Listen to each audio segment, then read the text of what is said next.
কিসের টাকা নিলেন? এটা কিসের টাকা নিলেন? হ্যাঁ, ওনাকে তো জিজ্ঞেস করলাম 1000 টাকা দিল, কিসের টাকা নিলেন? আপনি যে টাকা নিলেন 1000, কিসের টাকা নিলেন? হ্যাঁ, কিসের টাকা নিলেন? আপনি কিসের টাকা দিলেন?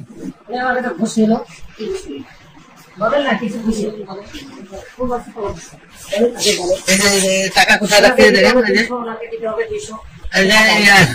আমি দিয়ে গেলাম আপনার এই যে এই সিজিএম কোর্টের নাজির 1000 টাকা ঘুষ নিয়েছে। এটা ভাই কোন পারপাসে দিলেন?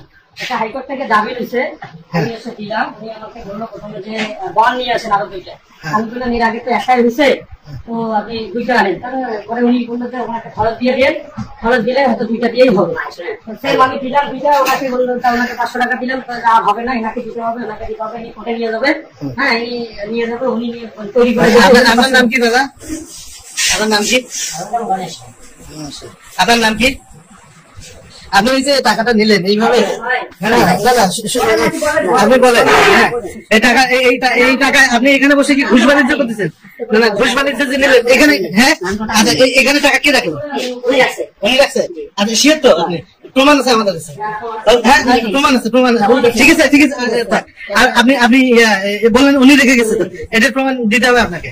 প্রমাণ দেন। সম্প্রতি আমরা জানতে পেরেছি লালমনিরহাটের কোর্ট কাছারিতে ভুক্তভোগী মানুষ চরমভাবে সেখানে দুর্নীতির শিকার হচ্ছে, এবং সেখানে তারা বিভিন্ন ভাবে দুর্নীতি ছাড়া তারা কোনো সেবা পাচ্ছে না, এরকম কথা আমরা মানুষের কাছে শুনতে পারি।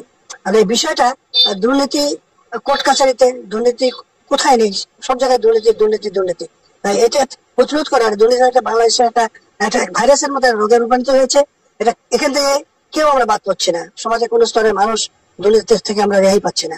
আর সংশ্লিষ্ট যে সমস্ত ডিপার্টমেন্টের ঊর্ধ্বতন কর্তৃপক্ষ যারা আছে, তারা যদি দুর্নীতিকে মুক্ত করতে, তার অফিসকে দুর্নীতি মুক্ত করতে না চায়, তাহলে এই দুর্নীতি মুক্ত বাংলাদেশ গড়া যাবে না।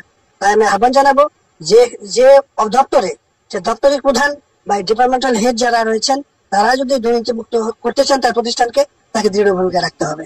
এবং দুর্নীতিগ্রস্ত যে সমস্ত কর্মচারী রয়েছে, কর্মকর্তা রয়েছে, সবার বিরুদ্ধে প্রশাসনিক ব্যবস্থা গ্রহণ করতে হবে, এবং তাদের চাকরিগত ভাবে যাতে তারা দুর্নীতিতে জড়ায় না যায় সে ব্যাপারেও আমাদেরকে সজাগ দৃষ্টি রাখতে হবে।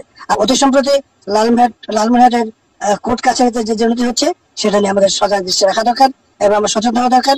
লালমনিরহাটের সচেতন নাগরিক হিসাবে, লালমনিরহাটের টিএবির কর্মী হিসাবে আমি মনে করি অন্তত পক্ষে লালমনিরহাটের কোর্ট কাছারি দুর্নীতিমুক্ত হোক, এই অভিপ্রায় ব্যক্ত করছি। ধন্যবাদ। আমাদের ওনাকে সাসপেন্ড করা হয়েছে। আচ্ছা, কখন সাসপেন্ড করা হয়েছে? সকালবেলা মিটিং করে সাসপেন্ড করা হয়েছে।